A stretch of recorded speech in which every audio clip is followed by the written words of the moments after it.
Qu'est-ce que Jésus leur avait dit? Pour nous introduire à cette méditation, dont le point de départ se trouve dans Matthieu 6, 5 à 15. Chantons ensemble ces beaux chants qui nous approchent davantage de Dieu, parce que prier, c'est s'approcher de Dieu, être plus près de Dieu. Amen. Juste prendre le temps. Souvent, beaucoup de gens ont des difficultés de faire le silence dans leur cœur. Mais ce chant fait le silence dans notre cœur. Et c'est très important pour nous de faire le vide pour laisser le Seigneur nous pénétrer. Amen. Plus près de toi, Seigneur. Mon Dieu, plus près de toi. Plus près de toi, c'est le monde et ma foi. Plus près de toi, dans les jours où l'épreuve déborde comme un fleuve, garde-moi près de toi, plus près de toi, plus près de toi, Seigneur, plus près de toi. Tiens-moi dans ma douleur, tout près de toi. Alors que la souffrance fait son œuvre en silence, toujours plus près de toi, Seigneur, tiens-moi. Frères et sœurs, il faut être dans la souffrance pour voir la différence entre un chrétien et un non-chrétien. Hier, j'étais à l'hôpital visiter notre bien-aimée sœur Françoise. Elle avait une voisine juste à côté. Et la voisine, ça criait du n'importe quoi. Et Françoise, quand je suis rentré, elle savait que son pasteur est rentré. Et malgré la douleur de la maladie, elle devenait lucide. Puis dès qu'est venu le moment de la Sainte Seine, elle savait que c'était un moment solennel de notre foi qui était prévu par le Seigneur. Et je pouvais sentir que dans son cœur, elle pouvait se rappeler ces paroles alors que la souffrance fait son œuvre en silence, toujours plus près de toi. Seigneur, tiens-moi. Il y avait une sérénité sur son visage, un sourire sur sa bouche, une assurance manifeste en face de moi.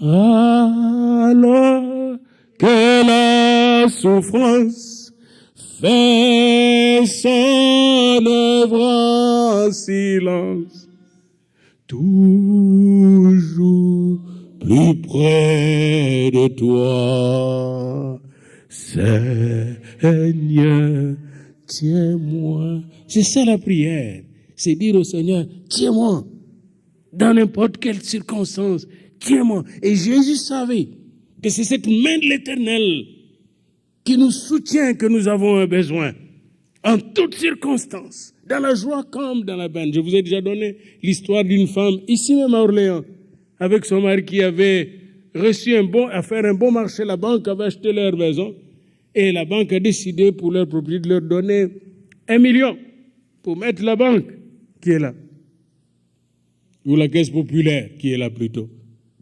Maintenant même, ça s'ouvre dans les années 80. Et la joie quand cette femme est allée signer avec son mari le chèque, la joie, parce que ce n'est pas seulement la souffrance, la joie peut aussi être dangereuse. La joie de ce chèque de millions a donné un coup au cœur du mari. Il est mort sur le coup pendant qu'il signait. Et la femme, ça lui a donné encore un coup. Elle a fait une crise, une attaque de cœur, puis elle est revenue mais paralysée. Et croyez-moi, j'ai vu ça parce que je suis allé prier dans cette maison. J'ai vu ça de mes yeux. C'était une femme catholique, mais comme à ce moment-là, ici, on nous appelait partout pour prier. J'étais appelé à prier là. C'est un homme, le mari, le nouveau mari de cette femme, qui n'a pas construit qui n'a pas acheté cette parcelle. C'est lui qui a hérité de tous les biens laissés par cette femme et cet homme. Quand vous êtes dans la joie, toujours dans le bras du Seigneur. Amen. Parce que la joie sans le Seigneur peut être dangereuse.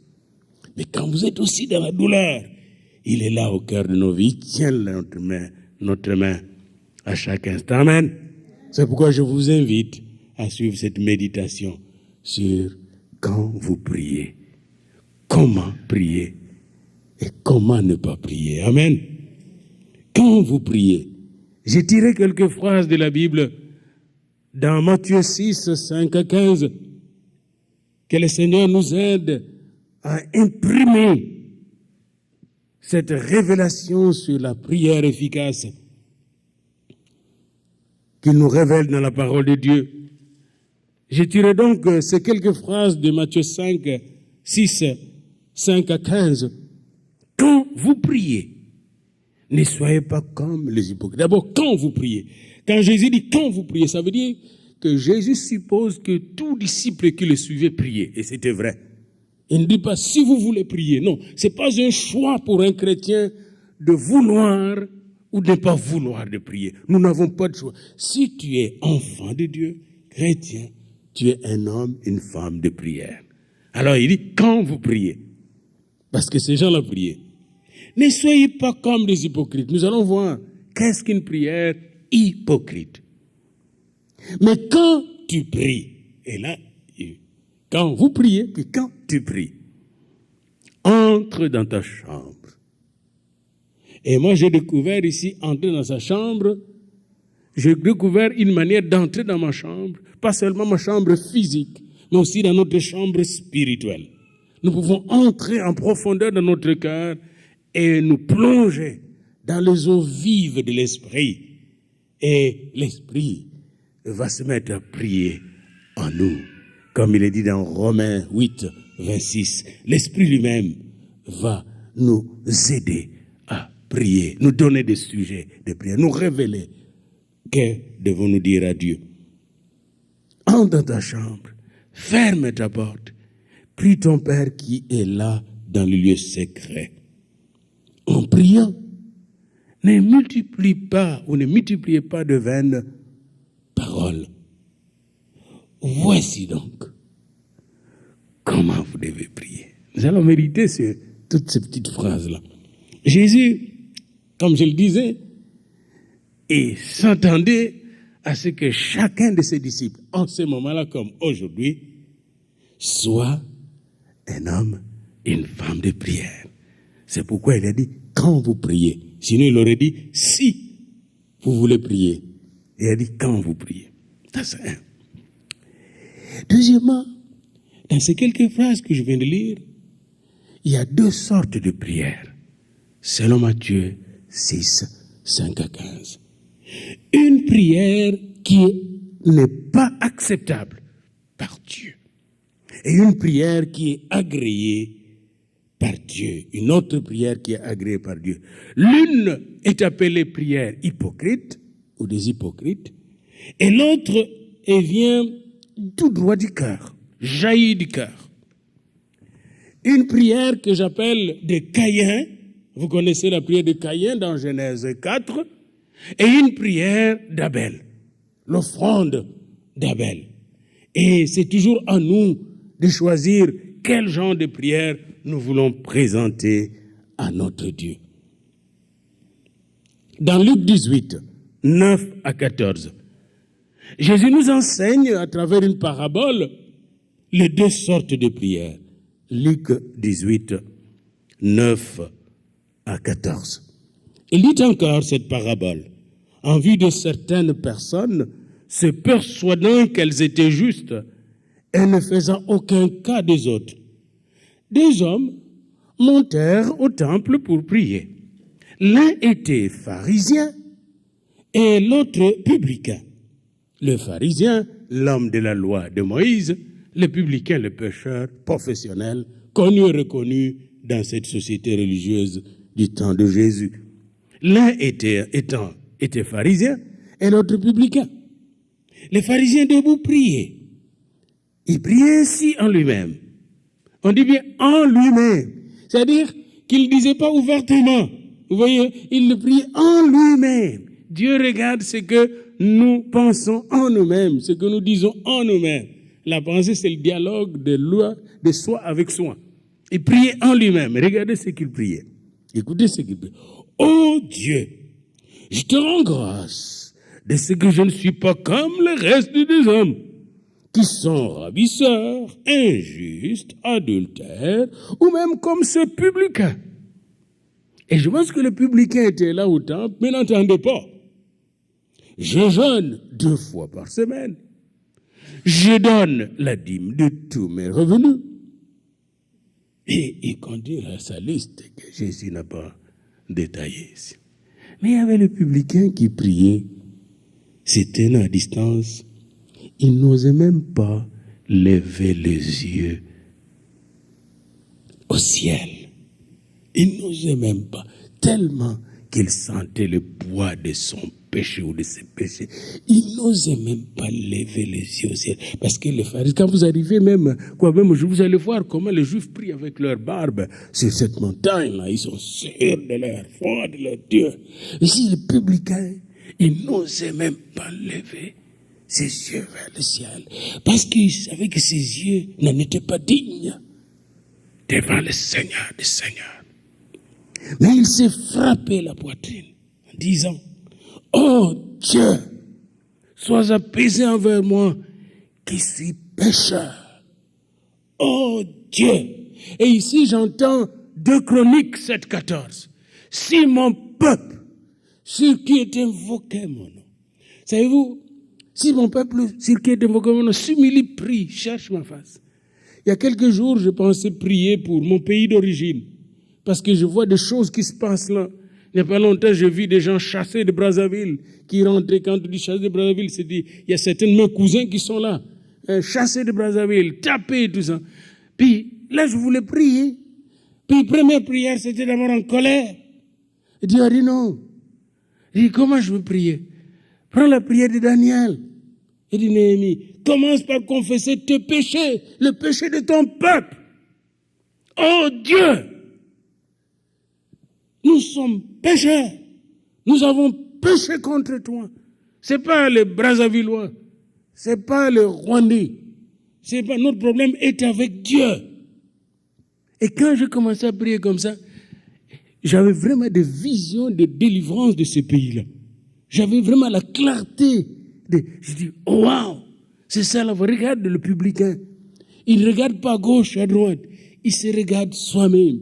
Puis je regardais mon pays, je regardais le péché de mon pays, je regardais mes propres péchés, je regardais le péché de mes clans, je regardais le péché de nos chefs coutumiers, je regardais tout ça. Je commençais à prier là-dessus. À prier, je n'entrais pas dans le détail, ce sont des détails intimes avec Dieu. Mais quand tu entres dans ces détails de la repentance, si mon peuple sur qui est invoqué, 2 Chroniques 7,14, c'est la clé de la prière. Si mon peuple sur qui est invoqué, parce que nous sommes le peuple de Dieu, le nom de Dieu est invoqué sur nous, la bénédiction de Dieu est sur nous, personne ne peut l'ôter, amen. Le nom de Dieu est sur nous, nous ne sommes pas n'importe quel peuple. Un chrétien n'est pas n'importe qui, il a le nom de Dieu sur lui. Et la Bible dit, si mon peuple sur qui est invoqué mon nom, s'humilie. J'ai toujours aimé cette structure de la phrase. Au lieu de commencer, prie, s'humilie, se repent, prie, cherche ma face, se détourne de ses mauvaises voies. Je l'exaucerai des cieux, je pardonnerai son péché, je guérirai son pays. Ce n'est pas seulement pour les Juifs. Il savait que l'Église serait dans beaucoup de nations. Mais je dis, Seigneur, et là, tu n'as pas besoin de plusieurs personnes. Daniel était seul. Esther était seule avec un petit groupe de gens qui jeûnaient sans même dire le nom de Dieu. Tu n'as pas besoin de faire de réunion pour cela. Tu peux t'enfermer seul et tu auras des résultats. Je suis convaincu. Tu vas changer l'histoire du monde par la prière. Amen.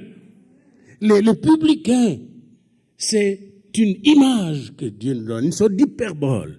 Que si nous prions en commençant par notre cœur, en faisant la toilette de notre cœur, Dieu va ouvrir le ciel qui est déjà ouvert depuis que Jésus est venu vers nous. Amen.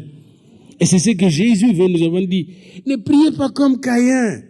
Caïn était rempli lui-même avec ses plantes. Puis il pensait impressionner Dieu. Allez dans Genèse 4. Mais Abel était humble comme ce publicain-là. Il a choisi exactement ce que Dieu demande. Un sacrifice de sang. Puis humblement, il a offert son sacrifice. Regardez ça bien parce que c'est le premier meurtre sur la terre, la première guerre. C'est entre deux frères, de même mère, même père, et dont le père n'est pas né d'un homme, ni la mère. C'est un problème très grave qui est là. C'est le commencement du problème de l'humanité. Deux frères nés de gens créés directement par Dieu. Et pendant la prière, la mésentente éclate. L'un est jaloux de l'autre. Parce que l'autre fait une prière qui est agréée par Dieu. Une prière qui ouvre le ciel. L'un est jaloux de l'autre. C'est tout le problème de l'humanité qui est résumé dans ce texte-là qui est anthropologiquement, du point de vue de l'anthropologie fondamentale, c'est-à-dire l'étude de l'homme en tant qu'humain, c'est-à-dire en tant que raison, pensée, sentiment, émotion, jalousie, haine, destructeur. Vous trouvez toute la réponse de nos problèmes, l'analyse de notre situation humaine dans ce texte de Genèse 4. Mais en même temps, ce texte nous dévoile comment prier et comment ne pas prier. Amen. La prière des publicains, c'est ma prière. C'était ma prière aussi toute la semaine. Pas beaucoup de choses à dire à Dieu.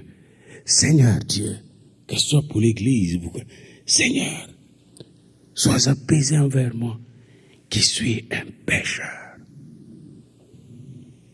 Si mon peuple sur qui est invoqué mon nom, pouvez-vous passer du temps dans la présence de Dieu en regardant à vous-même, regardez pas l'autre.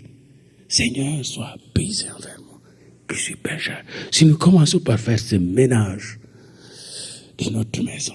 Moi, je suis marié avec une femme qui aime le ménage. Puis elle aime trop le ménage. Elle ne veut pas voir la saleté autour. Puis quand elle finit de faire le ménage, tu respires bien. Tu respires vraiment bien. C'est aéré, la maison, même sans ventilation, sans exagérer. Eh bien, il en est de même sur le plan spirituel. Lorsqu'on fait le ménage, oh, Dieu devient réel dans nos vies. Dieu devient proche dans nos vies. C'est ce ménage qui a amené Jésus à la croix. Il est venu pour faire le ménage dans nos vies et dans toute l'humanité. Une prière hypocrite est comme un show qui est un fait pour apparaître. Je lisais, apparaître aux yeux des hommes, je lisais, parce que je lis dans un site web de All About Prayer, c'est un site web, allaboutprayer.org. Et là, il y avait quelqu'un qui voulait impressionner une église. Il est arrivé dans une église, je pense, en Europe, et là, il s'est mis à prier. Oh Seigneur, tu sais bien combien ton onction est forte sur moi, puis il a commencé à prier. Mais tu sais qu'il manque de l'argent pour que je fasse mon travail, puis il a continué à prier. À la fin de la prière, un type ému lui a donné un bon chèque pour ses besoins. Puis il est parti, il est disparu, on ne l'a plus revu. Quelques temps après, et le pasteur qui était là, comme nous pasteurs, on a toujours le discernement pour rester tranquille là. Et le pasteur a discerné que ça, et l'homme qui a donné l'argent, et celui qui a prié, n'ont pas fait la volonté de Dieu. Mais qui pouvait l'écouter? Quelque temps après, l'homme qui a donné l'argent l'a surpris. dans des places que je n'aimerais pas décrire ici. Puis il est venu dire, je suis passé, il était fâché. Mais pasteur, pourquoi dire? Mais non, je ne pouvais pas te dire. Tu étais tellement emballé émotionnellement. J'allais provoquer de problèmes. Je ne pouvais pas te dire. Mais je savais que si quelqu'un amène dans la prière des choses pour manipuler Dieu et les hommes, c'est sûr et certain que ce n'est pas de Dieu, comme les pharisiens. On ne va pas dans la prière pour manipuler Dieu. Dieu n'est pas manipulable. On ne va pas dans la prière pour parler à l'autre.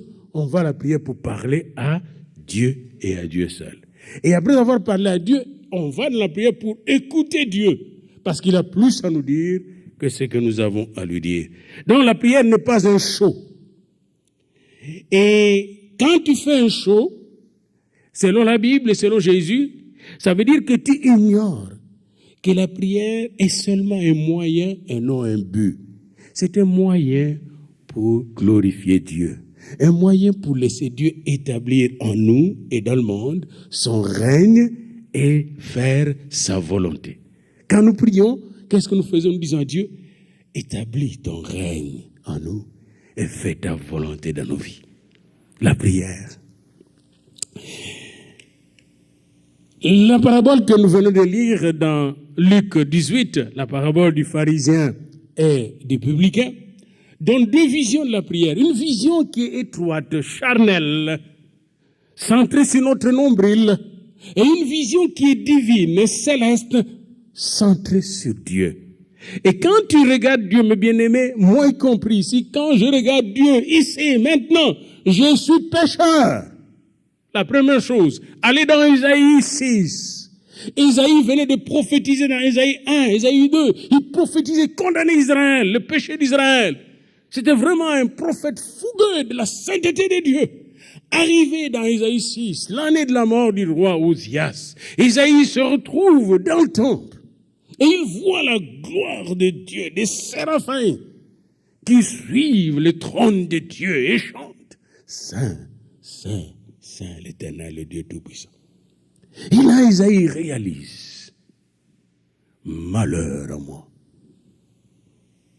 pécheur, vivant au milieu des pécheurs, homme aux lèvres impures, vivant au milieu des gens aux lèvres impures. » Il réalise, quand tu vois la sainteté de Dieu, quand tu vois même la croix de Jésus, ce qu'il a fait pour nous, tu réalises, je réalise que je ne conviens pas d'être dans sa présence. Mais c'est par sa grâce que je suis là.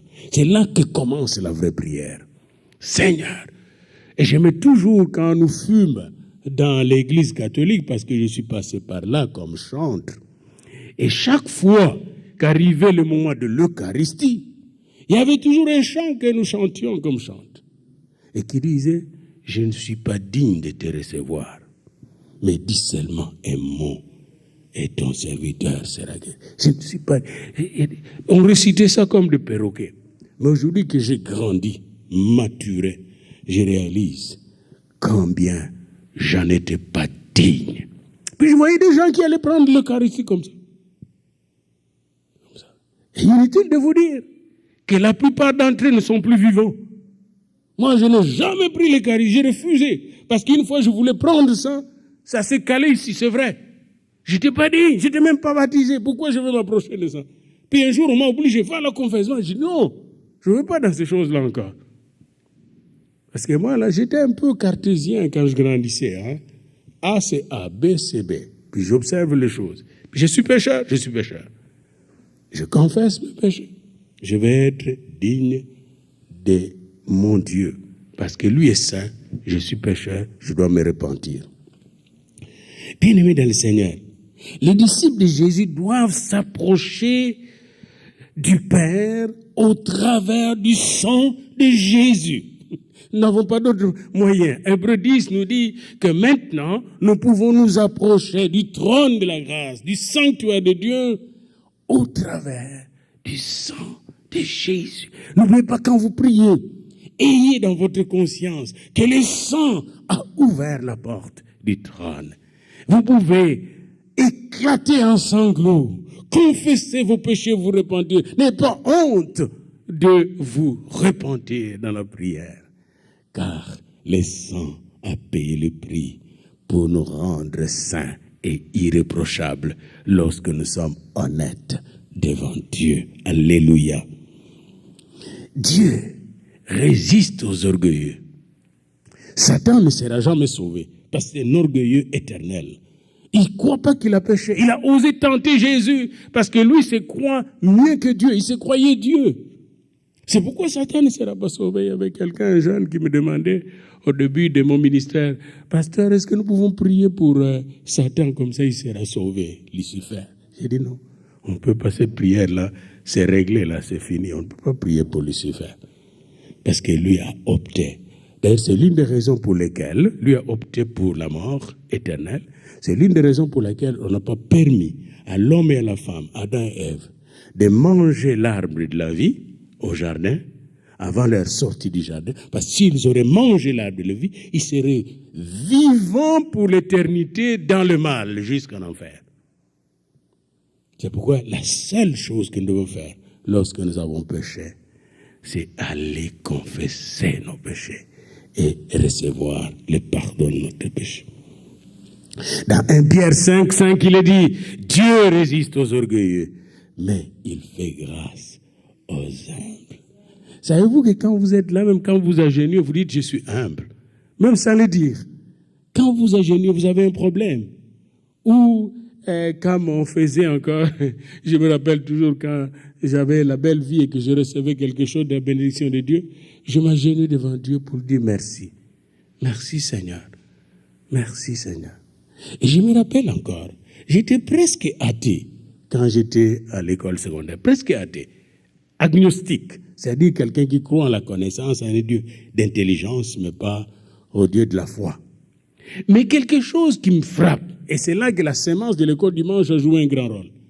Quand je recevais mon bulletin, les transcriptions scolaires à la fin de l'année, et que j'avais de bonnes notes, la première chose que je fais, c'est m'enfermer dans ma chambre à l'internat et dire merci à Dieu. Comment un agnostique, presque athée, pouvait le faire? Et je pense que c'était le secret aussi de la réussite scolaire. Et je ne l'ai jamais dit, je ne disais jamais ça à quelqu'un. Je m'enfermais presque avec des larmes. Et je disais à Dieu, qui suis-je pour m'avoir donné cette intelligence? Merci Seigneur. Et j'ouvrais après la porte comme si je n'avais rien fait. J'avais mon contact secret avec Dieu. Puis un jour, il a pris à Dieu par sa grâce de me sauver de mon orgueil et de m'humilier pour toujours. Et là, je commençais à prier en public. Amen, alléluia. Bien-aimés dans le Seigneur, les disciples qui étaient avec Jésus, tous devaient apprendre à toujours prier et à ne point se relâcher.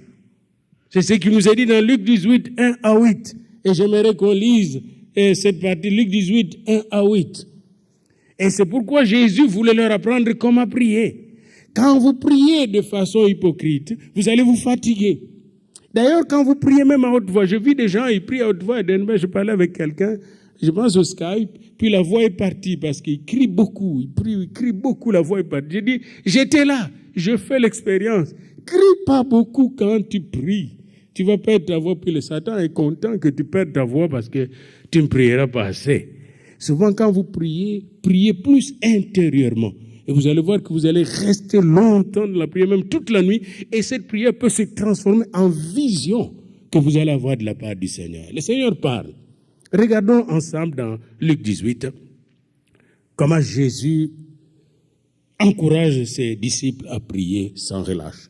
Jésus leur adressa une parabole pour montrer qu'il faut toujours prier et ne point se relâcher. C'est pas parce qu'il existe de mauvaises prières et de bonnes qu'il faut se relâcher. Optez pour la bonne manière de prier et prier sans relâche. Il dit, il y avait dans une ville un juge qui ne craignait point Dieu et qui n'avait d'égard pour personne. Il y avait aussi dans cette ville une veuve qui venait lui dire, fais-moi justice de ma partie adverse. Pendant longtemps, il refusa. Mais ensuite, il dit en lui-même, quoique je ne craigne point Dieu et que je n'ai d'égard pour personne, néanmoins, parce que cette veuve m'importune, je lui ferai justice, afin qu'elle ne vienne pas sans cesse me casser la tête. Le Seigneur ajouta, entendez-vous ce que dit le juge inique, et Dieu ne fera-t-il pas justice à ses élus qui crient à lui jour et nuit, et tardera-t-il à leur égard? Je vous le dis, il leur fera promptement justice, mais quand le Fils de l'homme viendra, trouvera-t-il dans le monde, sur cette terre, la foi? Bien-aimés, nous avons besoin de la grâce de la foi pour prier. Si on n'a pas la foi, on se décourage. On demande des choses parfois, et puis on ne reçoit pas ces choses. Moi y compris, je fais partie de ceux-là qui a demandé pas mal de choses que je n'ai pas encore reçues. Mais Dieu nous dit, ne vous découragez pas, continuez à prier. Mais il faut prier dans l'humilité. Et quand vous priez, priez selon Marc 11, 24. Pendant que vous priez, croyez que vous avez déjà reçu ce que vous avez demandé au Seigneur. Et vous le verrez s'accomplir. Amen. Alors maintenant, comment prier comme le Seigneur le veut, comme nous avons appris? Comment ne pas prier? Comment prier? Il nous a donné un modèle. Ce n'est pas des mots que nous devons répéter tout le temps en récitation. Mais c'est un modèle. Ce modèle, d'après ce modèle, il nous dit, voilà un peu de quelle manière vous pouvez bien approcher Dieu, bien parler avec Dieu. Commencez par dire, notre Père qui est aux cieux. Puis continuez en disant, que ton nom soit sanctifié, que ton règne vienne, que ta volonté soit faite sur la terre comme au ciel. Puis, j'aimerais vous expliciter un peu qu'est-ce qui se passe quand il dit notre Père. Voilà un peu la vision que j'avais dans ma tête, dans mon imagination. Notre Père. Dès que tu dis notre Père, tu montes dans l'ascenseur de l'Esprit. Tu es dans la présence du Père. Exactement comme il est dit dans Apocalypse 4. Monte ici. Apocalypse 4. Jean se met à prier, il est dans la présence de Jésus-Christ. Et là, l'Esprit de Dieu ouvre ses yeux et lui montre une porte ouverte. Quand vous priez, il y a une porte ouverte au ciel. Mais cette porte, vous ne pouvez y entrer que quand vous êtes le Fils du Père, la fille du Père, notre Père. Dès que vous dites notre Père, vous vous élevez au-dessus de votre situation terrestre, disait Jésus à ses disciples. Vous quittez vos limites terrestres. Vous quittez toutes vos pensées terrestres. Tout ce qui limite votre horizon. Votre vision s'élargit parce que la vision de notre Père est de loin plus large, bien-aimé. Notre Père qui est au ciel. Lui, au ciel, il voit tout. Et n'oubliez pas, si vous êtes vraiment chrétien né de nouveau, n'oubliez pas que vous êtes par le baptême.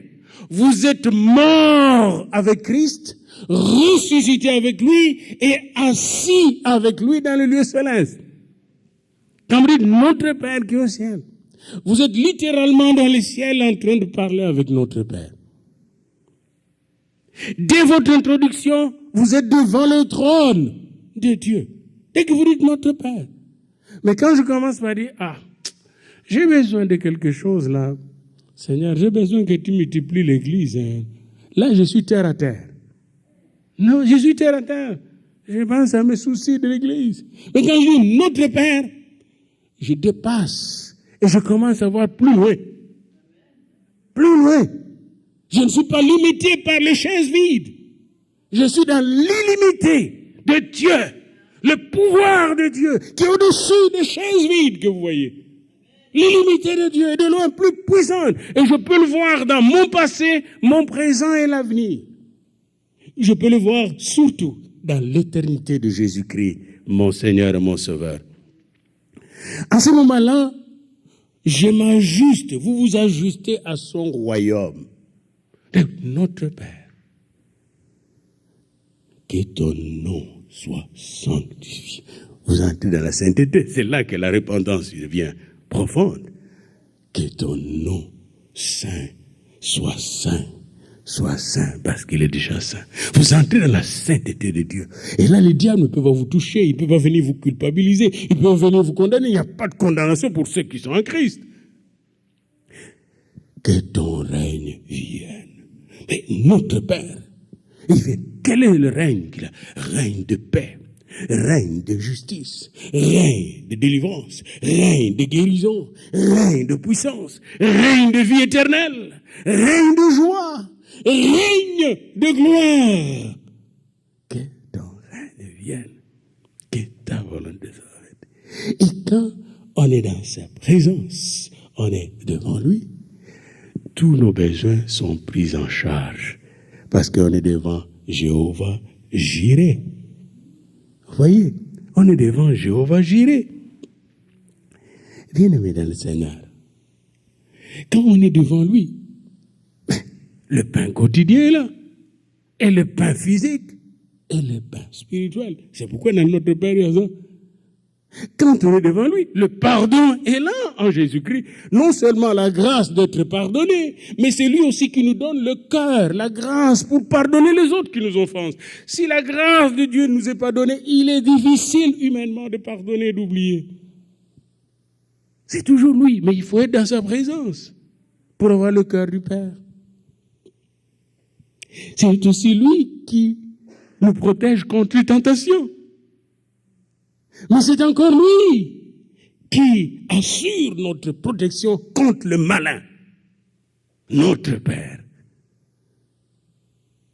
Car c'est à lui qu'appartient le règne, la puissance et la gloire pour des siècles des siècles. Je vais terminer mon message d'aujourd'hui, il n'est pas très long, par un exemple d'une fille d'un pasteur qui s'appelait Jackie. C'est un vrai cas. Et qui avait un ami qui s'appelait Matt. L'ami était musicien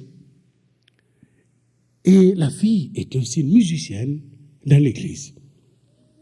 Ils étaient tous les deux dans un même lycée vers la fin de leurs études. Ils avaient pas mal de projets ensemble. Devenir musicien, Matt disait, je vais devenir pasteur comme ton père. Puis nous faire un bon coup peut-être. Et c'était la joie.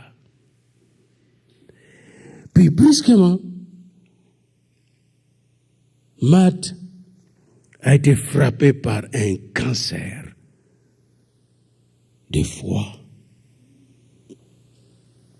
Et là, Jackie, fille de pasteur, intercesseuse, s'est mise à intercéder Dieu. A prié, a intercédé plutôt en faveur de cet ami et a tout fait pour que cette maladie s'en aille. Mais vers la fin de leur lycée, Matt est décédé. Jackie s'est révoltée contre Dieu. Comment tu peux faire ça? Puis un jour, elle a suivi un séminaire sur notre Père. Et là, elle a réalisé qu'elle était obsédée par la guérison de Matt pour que Matt devienne son mari. Elle avait un intérêt subjectif, égoïste, égocentrique. Elle n'avait pas demandé le plan de Dieu. Certes, elle a accepté la mort de Matt, mais elle s'était révoltée contre Dieu. Et son père qui a écrit ce témoignage dit, Jackie était en colère contre Dieu et ne pouvait pas croire qu'il n'avait apparemment pas répondu à ses prières. Elle dit elle-même, initialement, je blâmais Dieu. Mais plus tard, dans un séminaire comme celui-ci sur le Notre Père, il s'est approché de Dieu. Il a dit, papa, pardonne-moi. Tu es papa, mon papa. Je dois t'honorer comme j'honore mon père. Mais explique-moi qu'est-ce qui s'est passé. Je veux que ton règne vienne sur moi. Que ta volonté soit faite dans ma vie. Et papa, au lieu de répondre par des phrases, parfois notre Dieu ne parle pas beaucoup. Alléluia. Mais il agit. Alléluia. Il a pris Michael à l'université où elle est allée. il a mis Michael à côté de lui. Un chrétien très engagé, un grand musicien dans le Seigneur. Puis ils se sont mariés avec Michael. Ont terminé les universités, sont allés à l'école théologique, font mener un couple pastoral extraordinaire. Et plus tard, le Seigneur lui a expliqué. Il dit, Matt était pour moi, Mike est pour toi. Point. C'est toute l'explication de Dieu. Matt, qui est venu vers moi, était pour moi. Mike, je l'ai donné à toi. Et il est pour toi. À Dieu les choses cachées, à l'homme les choses révélées. Il dit, invoque-moi, je te répondrai. Je te révélerai de grandes choses, des choses cachées que tu ne connais pas. Quand vous vous approchez de Dieu, appliquez ce qu'Ecclésiaste nous dit. Dans Ecclésiaste 5:1, il est dit, ne te presse pas d'ouvrir la bouche et que ton cœur ne se hâte pas d'exprimer une parole devant Dieu, car Dieu est au ciel et toi sur la terre. Que tes paroles soient donc peu nombreuses. Lèvons-nous ensemble, s'il vous plaît.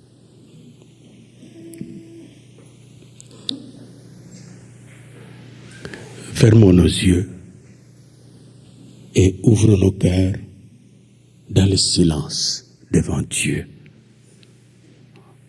Confions, déchargeons-nous de tous nos soucis, de toutes nos requêtes, de toutes nos intentions, de tous nos désirs. Parce que la Bible dit, fais de l'Éternel tes délices et il t'accordera ce que ton cœur désire. Alors déchargeons-nous de tous nos désirs pour faire de lui nos délices. Fais de l'Éternel tes délices, notre Père. Prenons juste quelques minutes de silence. Moi aussi, je veux le faire. Amen.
Amen.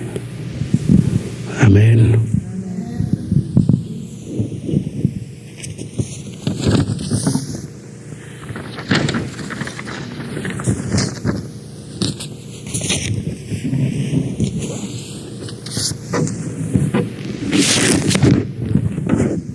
Si quelqu'un a besoin de prière personnelle, on pourra le faire. Sinon, le service est terminé pour aujourd'hui. Que Dieu vous bénisse. Priez sans cesse le Seigneur. Ne vous découragez pas. Approchez-vous de lui et il s'approchera de vous. Amen.